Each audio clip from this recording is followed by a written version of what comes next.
And sitting outside, the taxi starts to move, and I'm like, okay, fine, whatever. I guess I can't be with my bossy. Again, I'm driving Lamborghini. Taxi my driver, my hamba. Yo, all of a sudden, who said taxi ni behind umganwam nam. Who said taxi ni behind umganwam nam. And he is literally on my neck, breathing the way it was so deep. Trying to remove something from the back of my neck that was literally crawling over there. This here man comes into the taxi and flirts with my friend instead of me. And I'm like, yo, evidencing my friend stealing marriage from me. But also, it's raining now, I bet you can hear. But also what I was being shown over there. Not only that, but also after flirting with my friend, he then comes back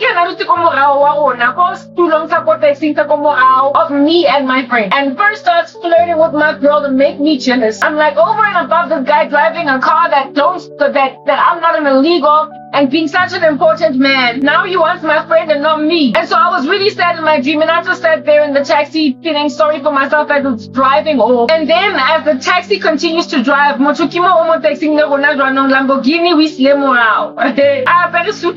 elaborate. He moves on from my friend that he was outwardly flirting with, and then starts to like caress and kiss like on my neck, like at the back of my neck. On some guy, I love you so much. I love you so much. Hey, macho.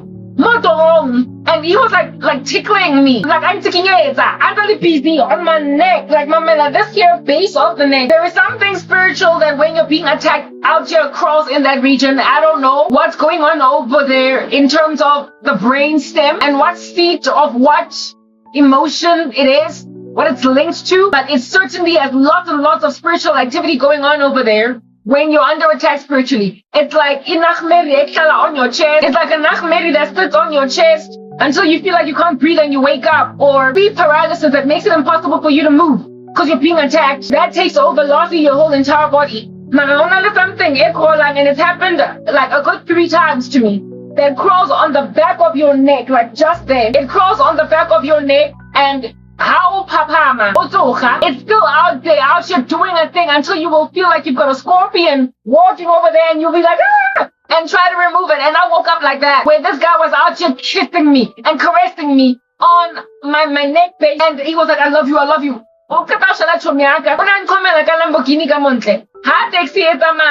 I'm leaving his vicinity because he's acting like he don't want me. Then he comes at me and he's like, I love you, I love you, I love you. And he starts kissing my neck on the back in the ilingara, and I was so freaked out that I tried to wipe it off. Then it simmered down because I was not woken up. When I woke up from that dream, I was like, what in the world? Like, what's going on? Why am I dreaming about this guy like this? Why am I dreaming about this guy in this fashion? I don't understand. That was me being shown that he would, in waking life, act aloof, standoffish, and enjoy progress. Well, maybe not so much Lamborghinis, but just a lifestyle. But as soon as I leave, as I'm being controlled by all manner of gnarly, monstrous control, he would then all of a sudden get honest with himself and get into a taxi with me and start telling me, I love you, I love you, I love you. Essentially, I made a mistake. I want to be with you. Try to make me, long story short, as a married man, a mistress that he is most enamored with. The kind of mistress that a man is more in love with than his wife. And that's what this guy did. I will control you until you can't feel yourself. But as soon as you get out of sight, I will follow you because I will never stop loving you. And I will then finally tell you all that which you've always wanted to hear me tell you. I love you. Mara, the dream was so demonic. It was so evil.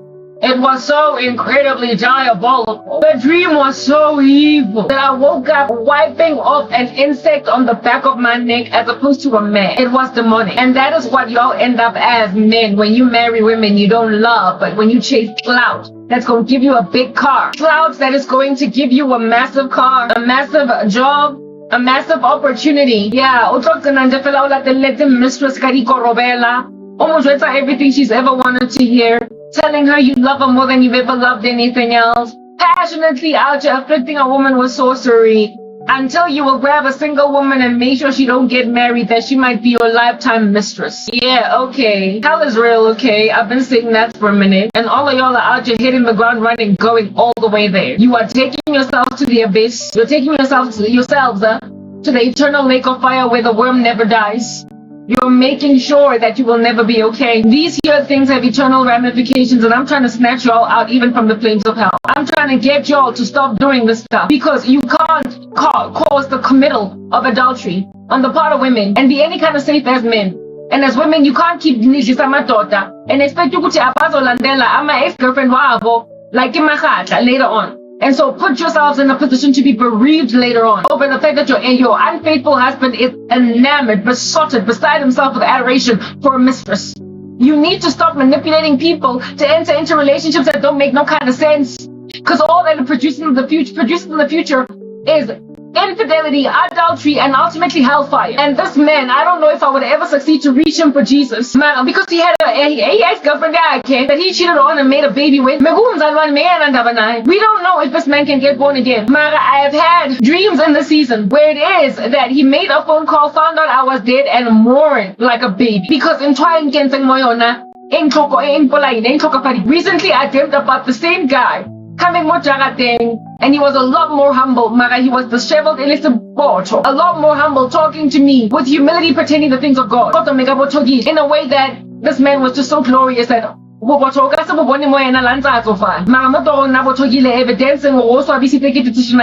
evidence that though in waking life he might still like me, look good. In the spirit realm, and he's a middle-aged man now, just as I'm middle-aged. I told you he's 4 years older than me. And he is stranded with a wife he doesn't love. And the two of them, I don't know what they keep on doing together. But the bottom line is this, there's a whole bunch of faking. And all this faking ultimately produces side chicks for life, mistresses for life, women that men are having affairs with that they refuse to allow to go and marry their own husbands. Oh, David messing with Bathsheba when they're perfectly marriable, because you've always been in love with them all this time, but you went and married for clout. Do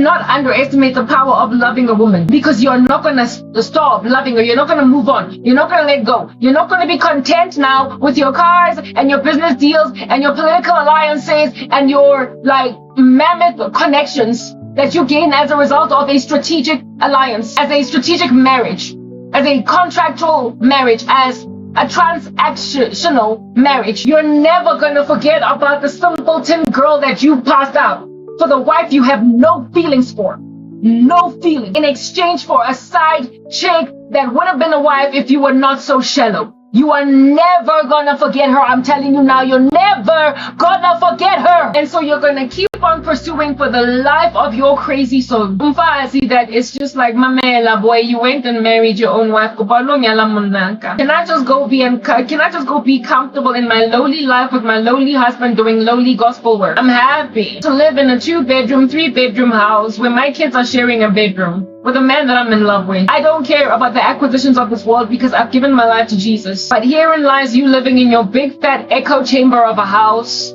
I'm prepared to let a mistress go, a mistress prospect go, trying to cause a woman or a woman that you weren't even all that in love with when you married her, to sing the boy's mind with a woman that you are just out here pursuing. The woman doesn't want to be a mistress. And now your wife is like, the boy is mine, the boy is mine, the boy is mine, the boy is mine. I don't care about your little boys. I want my own husband. I don't care about all that which you've amassed for yourselves. Listen, repent, okay? Repent. And I'm out here trying to warn this incendiary mammoth content creator, wamu cute. Have you seen the movie Temptation? Mammoth content creator, that's cute. Black man out here passing out black women because they're not Indian enough. Have you seen Temptation? Judith is out here. She's this woman that had this extramarital affair with Harley, and messed up her marriage. And there is a woman in her counseling chair as a therapist that she is giving advice to not go out on her husband. She's telling her a story. This woman feels like she has met the love of her life. She feels like she has met something that gives her excitement. It gives her jubilation. It gives her a run. And then she goes on to tell the story that cost her marriage with Harley. Not Harley, but Bryce. She goes on to tell the story that destroyed her future with Bryce. And by the end of that movie, this here white chick is convicted, and she's like, oh my goodness, I'm gonna go and fix things with my husband. I'm not gonna let myself enter into an extramarital affair with another guy. I'm gonna keep my man. My hope and my prayer is that this here big chunky content creator that came at me, will not continue this thing that he's doing where I'm concerned and where any woman that he might have feelings for is concerned. Because listen here, general individual. Judith's story is the story I am telling about this here gentleman. And me narrating it is me talking to a person about to make a most heinous mistake. Marry a woman for all the wrong reasons. You will pursue some side chick of the past, some woman of the past, and try to make out of her a side chick and deny her marriage. Especially considering you are an occult practitioner. Allow yourself to be sobered. To not do that thing just like that white chick at the end of the movie Temptation. Do not let yourself go down this rabbit hole. Because there is a man that is besotted with me that has held me hostage right now, that passed me up time and time again, was given more than enough evidence to realize what in the world is going to make all the kinds of sense for him, and yet ran with a lady that he's not in love with. And still to this day was busy, and now he looks all sabotified in my dreams. The last dream that I got about this guy, before, of course, this here season that I am in, where the man, I saw him again looking all nice and contrite, however, in this dream, he was getting married to this woman, and when I got this dream, I didn't care, I didn't mind. I wasn't hurt that he was getting married. It had been already some years after I had moved on from him, but he had never moved on from me. It had been years since I had moved on from this man, but he had not moved on from me. Listen, if you know that Percy Sledge song, when a man loves a woman, nothing can keep him away. Blah da da da da, ba da da da da. If a man loves a woman, then you better love her God. And if a man loves a woman, then you better go where under heaven she is at and fetch her. And if a man loves a woman, if she will upon you talking to her, hearken to you, you then better clean her up, put her in the house, worship her God, and then go and marry her rather. That's what you do. If you felt that strongly, then you ought to have done a lot more to try. And you ought to have worked a lot harder to try and ascertain acquisition of this female.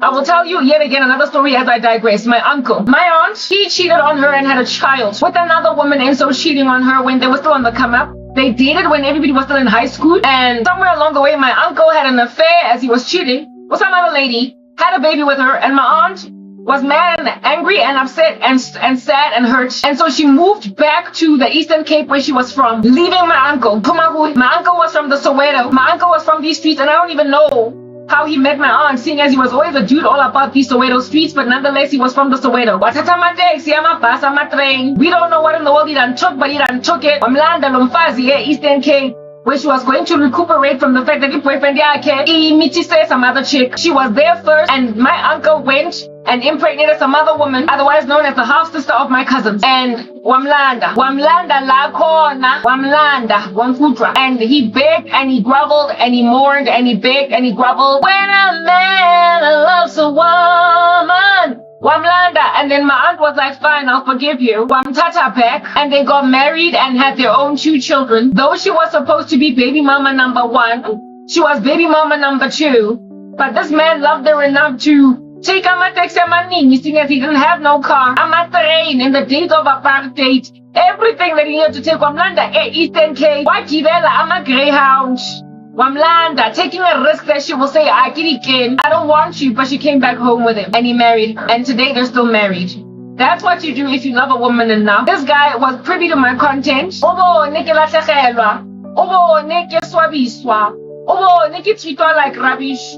And he had more than enough warning in history as to what happens when a God-fearing woman is with a man who no God. She is content to accommodate singlehood if you won't love her. And so therefore, his ex-girlfriend had passed away that was godly, that was sickly, okay, and died in Christ, however. That was his first sign and hint. And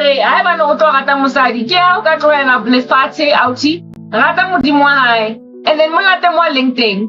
If this dude could not get over me and nature, seeing as he kept on looking at my content, he kept on listening to everything that I said, and he was besotted with me. What he was supposed to do after losing everything, seeing as I out-tailed him like Mukhata, he was supposed to say, Mamela, I'ma go find her, and I will be happy to even worship her God. At some point, she was willing to accommodate my daughter. Nyomlanda, I'm not in love, Lana. I'm right. angikho happy. Ngiyochata umfazi ongekho that I'm not in love with on my wedding day kuzobe kuringa. Some other woman in my mind. Some other woman is gonna be like going in my brain. Mamela kuzobe kudume ukarabo. On the day ngichata, how are you gonna go and finish marrying? Kudume omunye umfazi on your wedding day. Mamela, you are just saying I do. You may now kiss the bride and you've got some other woman ringing in your head. Utatawa ko reception ngabuthi. Just so you can start making that you finished, you concluded a contract only more enamored with someone else. This man was supposed to get on a train, a taxi, a bus, an aeroplane. After all, does he not love aeroplanes? Like this, and seeing as he had memory of and I was willing to basically just kind of lay down everything for him. He would have overcome the taboo. He would have said, I don't care, because I realize I love you too much to let that be an issue. He would have said, I'll take your God, because I know that you won't want to be with a man that don't want your God. After all, I've been with a woman that whose God I didn't want, your God, the Christian God, and I lost her. And she passed away and I felt like trash. I can't lose you. He would have said, I know you're broke, you're poor, you ain't got jack, but I'm a man. I'll see what we can do. I don't want to. And he was supposed to then grab my bags and take me to wherever he went and disappoint and say, I'm sorry, but I don't love you. This here is my heart. And now today, whatever taboo we might have faced, we'd be together.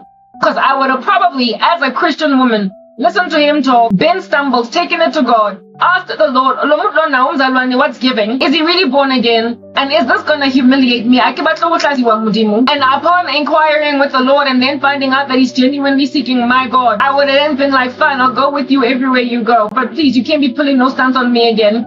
After all, I felt like it was all nice and providential when I met you that fateful day in training. So maybe God was doing it. I may have actually hearkened to him. I may have actually accommodated him. At some point, I was willing to lay down everything, even take his daughter as my stepkid. I was willing to take all that in my stride. And this guy went and passed me up and felt sad at the end of the date instead of realize that he's messing up. All he did was feel nice and hella chunky sad at the end of a date, rather than acknowledge to himself that I enjoyed myself over here, I'm in love, I'm falling, and I'm about to go on holiday with someone that is transactional. He's broken two women's hearts, but the other one, frankly, don't deserve no amnesty, because why you be out just listening a man? Because later on you're going to be broken-hearted at the emotional affair that your husband is having with someone that he would much rather be with instead of you. It's like a whole thing. So, if he had made like my uncle, as to what would have happened. If he had made like my uncle and went to Eastern Cape, auntie, we assessed if we'd be speaking as Karabo about Ukarabo as auntie, and there be an older daughter in the equation where a man went and had children with his now spouse that is inside a man. Like, I don't know what would have happened. All I know is that I like this guy enough. So if you were to stand here as a kuluma nama like deep voice Zulu, I would have been like Mamela boy Nakimzalwan and a very hectic to Tamudini. You and I were peas in a pod, birds of a feather. We got along like house on fire. We both are intellectually inclined. And I told Nama, how are you blasphemous? How you? Every so often I have these below the belt comments that you be dropping. You keep on insulting me. I get shocked when I'ma pray about it. Okay? Because I don't want to be reviled already, my life sucks. So, and then upon, like I said, inquiring of the Lord, we would have then seen how this thing goes. Before I but instead, what do? I get a dream before I chat. Like, as in a good, like months, y'all. It was months. Months before he married. If anything, I don't even know when he married, but I just see some of his pics online. After Anya, because this guy made sure that I keep on checking him out because I kept dreaming about him. All I know is that the wedding that he concluded was months before. The dream that I got was months before. The dream that I got was months before he concluded marriage, or linyalo. And I wasn't in love with him at that stage. I was like, Papa, I moved on. I was so moved on. There is only one man that ever made me cry when he got married. It's the guy that I used to think was my future husband. Lona mengi pumebuye. I'm not feeling when a person decides to straighten up and fly right. Anyway, whatever. Months prior to him getting married, I am studying again. I don't know what is up with Jarata. Yeah, my aunt, it wasn't just like a generational curse nonsense. Anyway, I'm out here hanging out, making like a 10 good Jara chain, yeah, my auntie. And I'm just chilling, overlooking wedding, yeah, or reception. Not reception, sorry, Mara. It's like the the wedding had yet to commence, but it was the day of the wedding, and the garden thingy, my bobbies all over the show. It was like a wedding at a venue. And the whole aisle where the bride walks down was already prepared, but the chairs were yet to be populated. It was essentially a wedding venue, waiting for a wedding to happen before it happened. Hours before it happened. But I'm out here getting this dream months before it happened. And I'm just looking on from like a bird's-eye view, dog. Like a bird's-eye view. I'm looking onto this thing all like a daisical chill at my aunt's house. It was a bird's-eye view, however, it was from the vantage point of my aunt's house, evidencing just the root cause of all the incendiary sabotage against my family's life. I'm sitting perched looking at all this, and I'm feeling nothing but looking at all this. This guy's getting married. I'm like, okay, do you go marry? I'm your child. Yo, yeah, mida. And then this guy sees me. The groom is the bride is yet to walk down to him, and I'm having my guest. He walks in this scene, wedding venue, and looks around, and then looks back. He looks back. Do you understand? Perched like a little birdie on a roof. Mamela, it was such a long distance.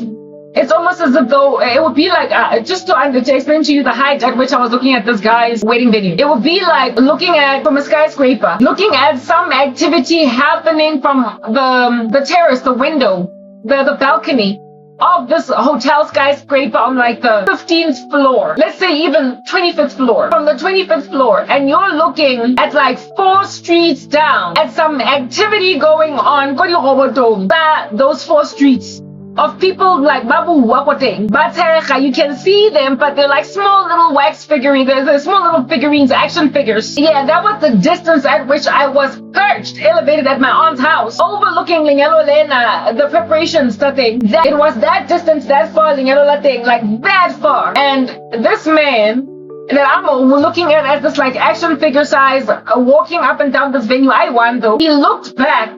As I'm there for balcony, instead of a balcony of this 12th floor, the 25th floor of the skyscraper, it was over my aunt's house. One bona there, one gibona there, one gibona over there, y'all. And as soon as he spotted me, the Mudlona, from that distance, from that far away, was like like a gundwani, like fast, like the flash. He like out here, like almost low key, kind of flew to where I was at. And next thing he was here. And I was like, whoa. And he was like, Mamela. He was touching me. He was kissing me. He was hugging me. He was holding me. And he was like, I love you. Let's go. Let's run away together. I love you. At this stage, I'm like, whoa, guy, no, you're stumbling me. You're confusing me. I was in my dream thoroughly out to repetitively saying, you're confusing me. Because as he was busy saying, I love you, my heart, my feelings were like out here getting spurred up. I was content to merely just watch my chatter from a distance. But as soon as he spotted me, more building, and then starts caressing me, kissing me, just like in the taxi. But in the taxi, I get another go. And so, God, there's something crawling on my neck. This time, I'm Suna. I'm all up on my neck. I'm Haga. I'm squeeze. Let's go. I don't want to marry her. I was like, whoa. And then in the dream, all I kept saying was, you're confusing me. And oh, yes. In my dream, another thing that I was thinking about was about your best friend is my ex-boyfriend. I was like, you're confusing me, and your best friend is my ex-boyfriend. So maybe the guy did know. Perhaps that was one of the reasons why he was apprehensive about continuing to pursue me. I don't know. I don't think so. Like, I don't know. Chiki was holding on to this dude like that. Okay. I was like, you're confusing me, plus your best friend is my ex-boyfriend. One confuser plus your best friend is my ex-boyfriend. And then the dream ended. The feelings I felt in my dream, all that korobela, all that nonsense emotion, I felt it. I was like, oh my goodness, no, I can't feel like this about this guy again. Let me dust it off. At this stage, I'm already born again. But then I also was like, I would only interpret it, guys, once I lost everything. And this guy got married a few years after I lost my career. He was not like the other guy that I thought was my future husband that got married 1 year after. No, that got married in the same year that I lost everything. That's him. And then I found out only a year later that he got married. This year, dude, would take a few more years to finally marry this woman. A few more years. So Like he got married, like I lost my career, my job, pretty much my whole life fell apart in 2014. So he married like 2016 or 17. Only had 2016 and 17, and the whole time he was watching me. The whole time he was watching my content. The whole time when I shebile my struggle, my sorrow. The whole time when I shebile he was given time, and in the dream that I had finally, that he was out entering into, and he was like, I love you, and I was like, you're confusing me, and your best friend is my ex-boyfriend. I'm confused, and your best friend is my ex. Yeah, petty poop. Okay, well then I would years later come to find out that he got married, and I was not afflicted, but I did not stop getting dreams about him, so I googled him. And I was like, okay, I wasn't feeling bitter or raw or any kind of way about his marriage. I never got to a point where I let myself feel strongly about this guy. So, all that I'm easy about. I did it. High 5, high 10. And he was not that guy.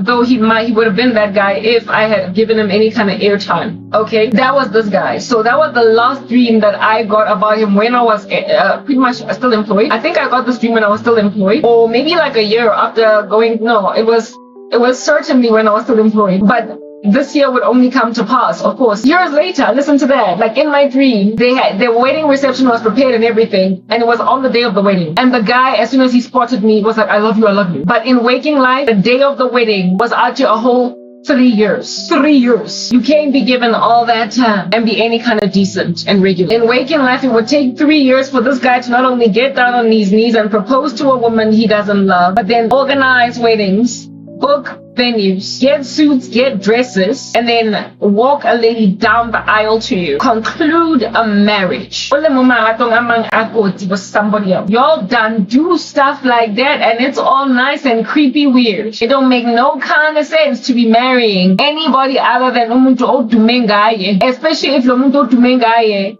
may consider you if you hollered at her. And this decision that you're making is inspired by no other thing. Listen, no other thing but clout. You're chasing clout, you're chasing cars, you're chasing careers, you're chasing strategic alliances, you're chasing business deals, and you're ignoring love. And now you are the bane of single women's existence. Now you have turned a woman 41 without a husband and no children. Y'all passed me up. I could have been married to any one of these random guys, but it didn't happen. And the last batch of them, it didn't happen because I lost a job. And now, after telling you this here very creepy story, it's giving a medieval horror all the day long. Yeah, after telling you this creepy story, let me then tell you about this gentleman, big chunky content creator, the dream that I got about him. It is right now 6:54 in the morning, and I am bushed like a jungle and drained like some plumbing.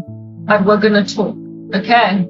Let's now finally get to gentlemen that I'm hoping to convict to repent. I got a dream, and a manje, this is the man that I thought was cute. I don't just be out here getting strange feelings for people I don't be knowing no kind of day. In my dreams, unless at some point I had looked at them like, whoa, what a hot boy. I told you about the celebrity in this country that already I thought, whoa, what a hot boy. And then I got a dream where I was just afflicted by emotions. I was made to marry him in my dream. It was all passionate. I would never have feelings for someone I would, under normal circumstances, never ever get feelings. So I guess that's like God's protection or whatever. In my dream, I was in this like kasi, and it's like the restaurants, you know, this like these themes that restaurant dreaming. God, give me understanding exactly as to what that is. I guess restaurants are a place of dining, an environment of exchanging notes and ideas, a place where you be out here consuming information, right? Maybe that's why I was there. The restaurant is very lowly. The restaurant is like evidencing a place likely where Christians are serving food, but their food is underestimated. But this guy was there, and his presence was, upon being there, understood by people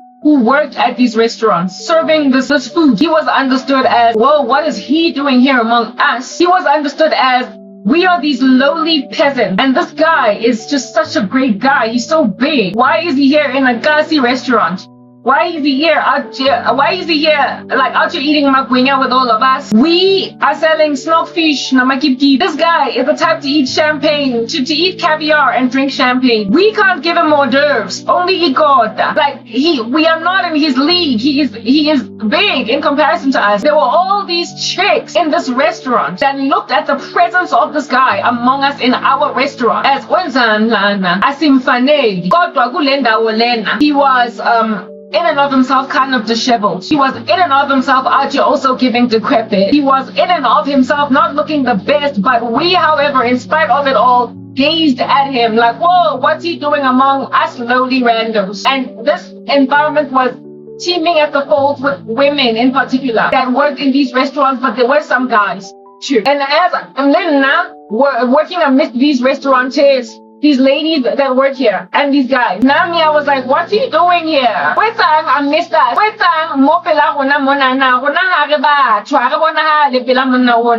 We are no one in front of this guy. What are you doing hanging out with all of us? I felt the same way that everybody in this dream that was lowly in comparison to this man felt. Like, how is he looking at any of us? How is he trying to eat anywhere where we are at? Is this guy truly humble to be hanging out with all of our gassified bodies? We all felt that way as a conglomerate of restaurateurs in this dream. But like I said, in and of himself, he was disheveled. It's raining outside. This rain is distracting me. In and of himself, he was disheveled.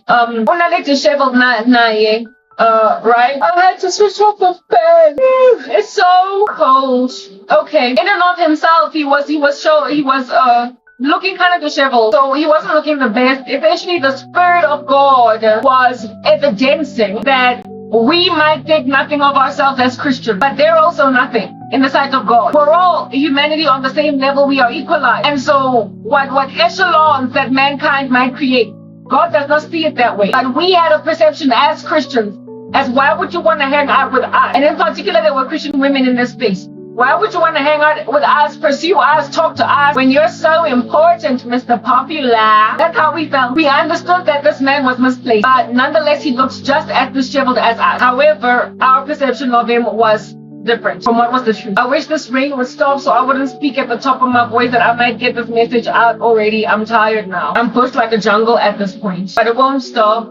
It might, but it might not also. Okay, this here is the gentleman. All busy hovering around these here restaurants, and then he decided, it was just so shocking to me in my dream. It was so incredibly shocking to me that out of all these women in my dream that could not believe that this guy was among us, he nonetheless was. I wish this rain would stop because I just want to convey this dream with solemnity and with quietness. But maybe so let me just carry on. Okay, this man was here, and out of all the ladies that were out here waiting tables at this restaurant, long story short, out of all the Christians that he decided to immerse himself on me, he focused his attention on me. He first came to the table that I was serving. He first came to the table where I was serving and was like, hey, and I was like, hi. And you know, when I responded to him in my dream like, hi, I was confused. Why are you talking to me? People like you don't talk to people like me. Why you talk? But he was talking, and he then started to inquire of me. He started to just ask me questions. He sat there. I wish this rain would stop. I just want to speak with solemnity, but like goodness, man. And I don't want to pause. Anyway, whatever, you can hear me. Bet you can also hear the rain. It's not like you can't hear me, so let's just carry on. It's like this man was he was inquiring of me. He not only tapped on my shoulder, sat at my table. Like I was waiting tables at this restaurant, and this man, he started to sit down, and he had so much authority that he got me to stop working. He got me to stop working as a waitress and made me sit down. He made me sit down just to koka with it. In my dream, this rain is so distracting, and I'm so tired. Under normal circumstances, I would be happy with the sound of the rain, but right now I want to just share the gist of this dream with everybody without being distracted about how noisy the roof is with the rain landing on it. I'm so tired. and the rain is not making life any easier. This man, I wish I could just pause and wait for the rain to subside. At some point it will. Mara, she's there now on 70 and we are on a roster, a timetable. I don't want to speak loudly. I just want to convey this dream that you might get the gist of the emotion even in it. The emotion even in the dream. That you might understand what in the world was going on over here. It was calamitizing. It was catastrophic. It was the stuff of nuclear explosions. It was rotten, though it felt like home. Because these dreams are always rotten, though they feel like home. In the same way that every time that guy that I just told you guys about now, the one story I just told about the guy I met in training, every time when I woke up I felt afflicted by the demonic attack, I would dream about this guy and I would feel right at home inside this ugly dream. I would feel good inside the dream. The feelings were awesome, but when I would wake up I would understand it's demonic and I would also feel attacked. And that's exactly what happened in this dream with this guy. Guys, are you gonna keep on experimenting on Christians for how long? How long are you gonna keep on doing witchcraft spells on saints, trying to make yourself be the final people that'll take them over? I am having such a hard time speaking because of this rain. I don't need this distraction right now, but it's here. I don't need it. I don't need it, but it's out here walking at me. It's looking at me, and I'm not feeling that it's looking at me because I don't want it to look at me, but it's looking. Okay. Tlogelang ho jola rough like it's sandpaper, and then tlogelang ho loya rough just like that sandpaper. As you can tell, I'm trying to buy time because we need to be speaking with our normal secret voice to share this here information. I cannot do disfavor or disjustice to the street. Disjustice, yeah, that's a dream. That's a word. Injustice. I can't do injustice to the stream. Mara pula keo yang ke. Ay, mara empa pula ito mudimu. Kaya kaya amukela rechare. Ake rateng pula. Kubani akire ele pa bocho lante letella. Paraska toyang pula. Kaya nje singa zondi impula. I funu stop an impula. I kulungile. I'll talk through it. I'll talk over it. Kita kota utimayon. Na kita palamang kara kesifate pula ena. Kita palamang kara ketraine yang Eastern Cape. Wala ta usi o dampileng muna. Kita bontsha mawaya wa teng yona ebe en tlogele tswa mo nna nka ka ke sephinya ka tla palama pula nka ka ke sefofane se yang overseas le gona re gone go tseba overseas re tla palama pula. I think it's quiet enough then pula kaze we onkela undiekele we o kumagi mvula ay angel. Okay, let me just try and share this because I'm just gonna get delayed by rain that might just rain for the next hour and I'm not gonna be here all those years. Like, I'm just not doing it. Anyway, this man sat at the table where I was waiting tables, and he frankly had enough authority to make me sit down. Almost like, imagine a man that owns a restaurant and you know that he's the CEO of that restaurant or the owner, and as a waitress you want to be found going about your business working in this restaurant, especially in front of your boss. But then your boss comes in and sits down at a table at this restaurant, and you're surprised that he chose your table. You're surprised that he chose your table because he's your boss. Like, my goodness, he chose you, so you better show your best. And then when you try to serve him, he's like, sit down. If your boss tells you to sit down at a restaurant that you are waiting at, you're not going to be worried about getting orders. You're not going to be worried about missing tips. And you're also not going to be worried about not being found going about your job, because your boss himself is sitting there telling you, please sit down, I want to talk to you. This man made me sit down like that in my dream. I was waiting tables, all of us were bustling, all of us, and we were all working, and we were serving lowly food. It was like a scasi restaurants, like Ipaza, like places where you sell fish, man, and not so much like steak and chops, marapapa, limorofo. It was that kind of restaurant. It's food, it's edible, it's healthy, but it's underestimated because it's costly. This was this kind of restaurant. And don't already be out there expecting this kind of man to rock up at that kind of restaurant. And I'm a waitress in it. And he not only rocks up in the space and shocks everybody working there that, whoa, what's this man doing here? But he then also sits down at my particular table. And I'm like, whoa, he's sitting at my table.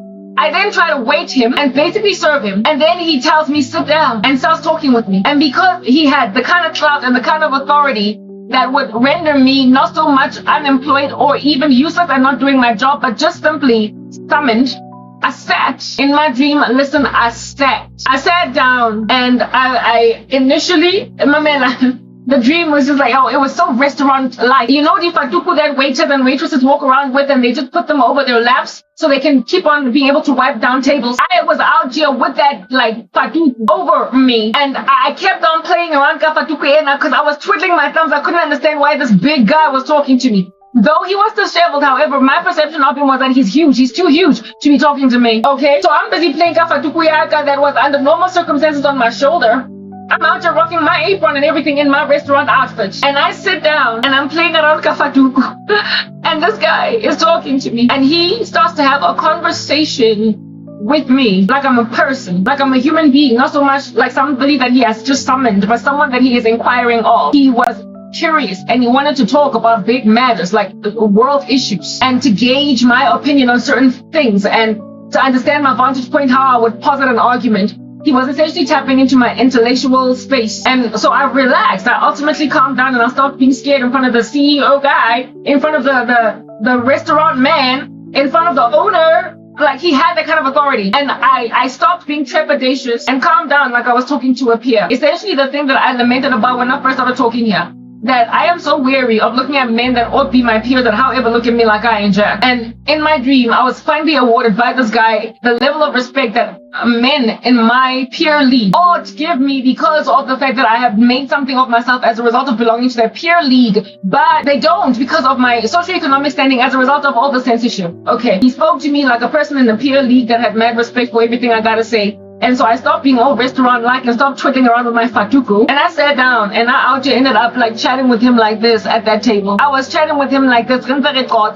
And now you know how when you're chatting with somebody that you're getting along with like a house on fire, how you also start flailing hands and you start laughing, you start reclining your chair and you start like, you might as well like stand up, high five, chest bump and do like a secret handshake. We spoke for hours. Like it felt it was hours in my dream. Of course, maybe it was unlikely hours in waking life, though I do sleep for hours, but in my dream, it lingered for hours. It's like the kind of stuff that causes people to fall hella in love. Do you understand? Like just violently in love, like meeting a dude 2 nights and then you end up closing the restaurant with him even though you met him 2 nights. I mean, that's giving long-term relationship. It's ending up in marriage, okay? Yeah, there are people who meet 2 nights wherever they might find themselves, at work, 2 day at work. There are people who meet 2 day at the jazz festival. There are people who meet a 2 night at the pub or the bar. Those of you that are in the world out here perusing pubs and bars. There are people who meet 2 nights at a restaurant. 2 nights at a conference, 2 nights at a bowling alley, 2 nights, and they close the shop. They close the mall. They have to get kicked out by security. They, after getting kicked out, go and they grab a burger at McDonald's and keep talking until the sun rises. There are people who meet like that and talk all night and all day. And that's what happened in my dream. This guy rocked up, told me to sit down. I sat down, initially twiddling ifatugu, all confused. Everybody out here in this restaurant, when then I was talking with them, were like, yo, this guy is out here, like proper, he's hollering at one of us. Like everybody was like, he's hollering at one, like he's talking with Karabo. Like it's almost like the staff at this restaurant was shocked that not only is he talking to me, but he appears to be showing interest in me. And everybody was like, whoa, he doesn't generally hang out with the likes of us, but now he looks like he actually likes the likes of us. That's how everybody was looking at the situation. It was a shock, but they were neutral about that. I didn't pick up any envy, just shock and pleasant surprise. The conversation lingers hours until I'm relaxed and I don't feel like I'm any kind of waitress. But as I'm talking with him, there then also were like feelings that spurred up in my heart. Feelings that were gauged as belonging to both of us. We, however, were talking about the things of God and we were talking about politics and we were talking about matters of earthly importance and not about romance. We were not talking about liking each other. We were not talking about, oh, you're cute and I think you're cute. Oh, I like you and you like me. Oh, listen, I think you're handsome and I hope you think I'm pretty. We were not flirting. We were just talking. We were not fraternizing. We were just exchanging pleasantries. We were on a conversational discourse. We were not spawning, but feelings spurred up because of, what do you call this thing? Kindred spirits. Essentially realizing that, yo, you my people, yo, I'm your people. We're right up each other's alley. And that's how this conversation went on. Feelings developed inside me and in him. How do I know feelings developed inside him? It's a dream. You be out here knowing what other people are thinking and what other people are feeling. Okay?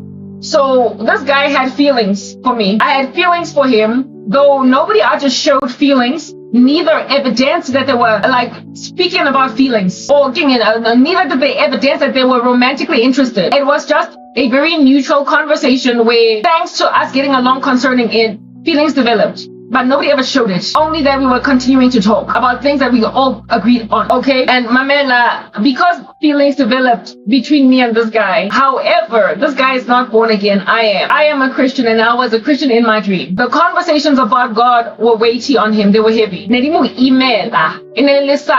whole entire dream was in the context of a very dark environment. It was exceptionally, crookedly dark. It was just dark. It was shrouded in darkness, evidencing a malevolent spirit and witchcraft, and that this guy was on a mission to make me finally water myself down so that I can be handed over to other ugly men. Go and read the book of Obadiah if you wanna, but you can also listen to some of my other content where I was unraveling the book of Obadiah, where Edom just stood aloof and watched Israel get massacred by her enemies, and then not only did this, but also handed her over upon raiding her in the streets to those enemies, and then also cut them off themselves, kill them, just so they can unfulfill God's prophecy over Jacob pertaining Esau. When you stand aloof and you enable the cause of an enemy camp to destroy the daughters of God or the sons of God, you will endure the fate of Esau, of Edom. And in so enduring that fate, be found nowhere in history going forward. You cannot stand aloof at the sorrow and the desecration of Christians, and then after that, hand them over, those who survive and who escape, to their enemies, or should they survive or escape, and be kept as a going concern by God. Go and read the book of Obadiah. That's what this guy did to me in the dream. It was all a strategy. He had genuine feelings for me, but they were to him irrelevant, because you're snacks, you're no one. I can't be out here humoring feelings for a peasant. I'm here on a job, and I don't care if I like you.